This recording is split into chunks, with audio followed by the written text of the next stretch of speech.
Jesus. It's always been you, Emmanuel.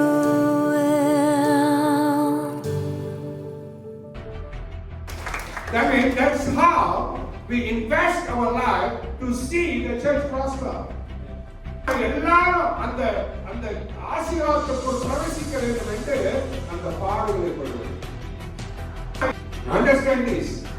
We work hard that everyone shall prosper. ஆனா வாசிங்க. மேய்ப்பனாய் இராதவனும் மேய்ப்பன் இல்லாதவன், மேய்ப்பன் அழைப்பு இல்லாதவன் ஆடுகள் தனக்கு சொந்தமல்லாதவனுமான கூலியால் ஓனாய் வருகிறதைக் கண்டு ஆடுகளை விட்டு ஓடி போகிறான்.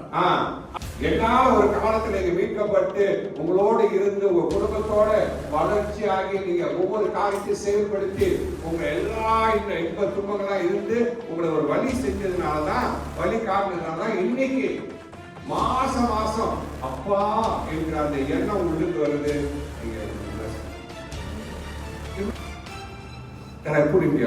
அப்போ ஒரு மேற்பன் என்ன செய்கிறான்? தன் ஆடுகளுக்காக.